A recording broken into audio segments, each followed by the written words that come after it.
very recent and important event is the announcement of Trump, a public safety emergency, but this will have heavy consequences.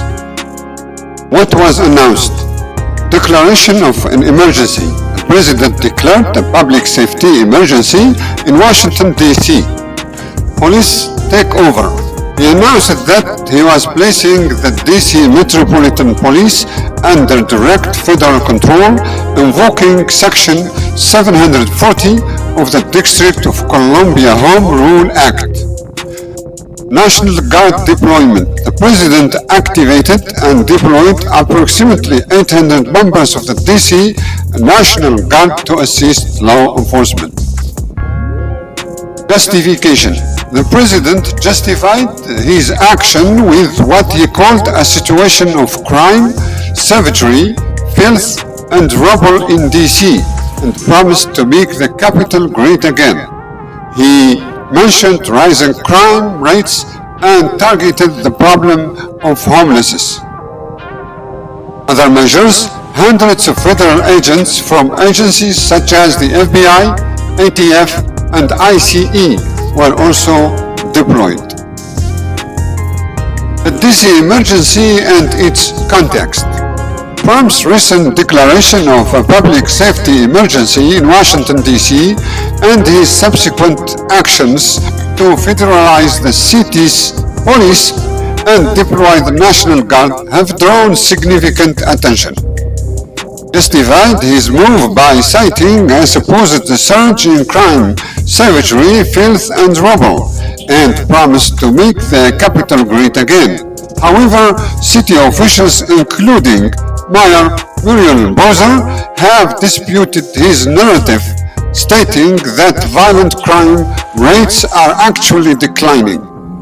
A legal basis for his action, invoking a never-before-used section of the District of Columbia Home Rule Act, has been met with skepticism and legal challenges.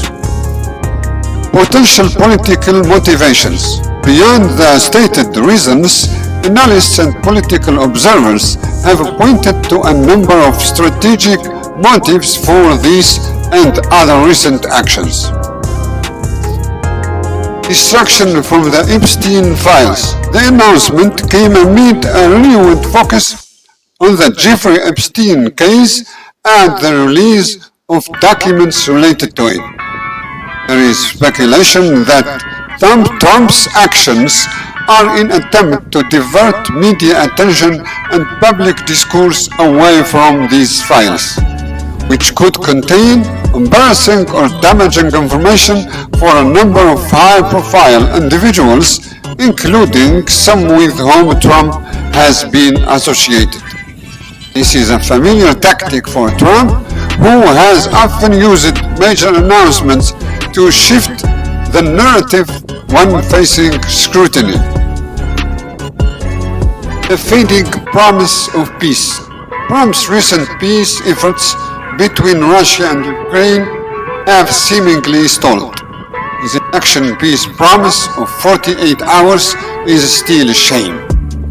Public posture has been to take credit for the progress made, but as the situation remains volatile and the initial peace is fading, he may be seeking a new highly visible issue to demonstrate his power and decisive leadership.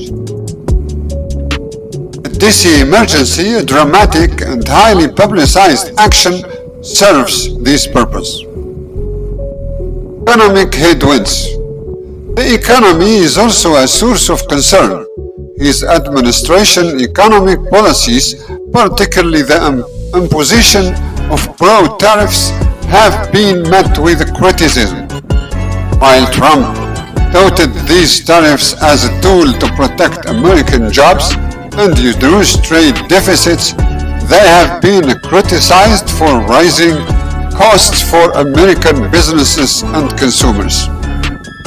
An economy not showing significant improvement and tariffs disliked by many created the new politically charged issue, like the law and order situation in D.C. can draw attention away from economic performance. strategy for remaining in power. All of these individuals' actions can be seen as part of a larger long-term strategy to consolidate power and ensure his political future. Use of federal authority to override local governance, the focus on law and order in a way that resonates with his base, and the use of political spectacles to control the news cycle are all tools that serve to reinforce his image as a strong leader who is willing to take unconventional and aggressive action. This is a calculated effort to energize his supporters and prepare for a potential future beyond his current mandate. A checker and balancer of his own law. Legal scholars and constitutional experts have consistently pointed out that many of Trump's executive actions and pronouncements are unconstitutional or illegal. His declaration of an emergency in DC and the attempted federalization of the police are just the latest examples of what some see as a pattern of overreach. For Trump, the legality of an action seems to be secondary to its political and media impact. His ultimate goal, according to this analysis, is to be his own checker and balancer, concept that directly contradicts the fundamental principles of the separation of powers. A personal code, profit, money, and power. This perspective posits that Trump's true laws are not those of the Constitution, but a personal code centered on profit, money, and power. The rule of law is seen not as a foundation for governance, but as a set of rules that can be navigated, challenged, or simply ignored to achieve a desired outcome. If an action, however legally questionable, serves to keep him in power, enrich him, or put him in the media spotlight, it is deemed a success. This is why, according to this view, he has repeatedly been willing to push legal boundaries. If being illegal makes people talk about him more, it is often a win in his playbook because it reinforces his image as an outsider who is willing to take on the establishment. Please watch our video on the subject, Could Trump stay in power after his second term, as he is showing signs to do so?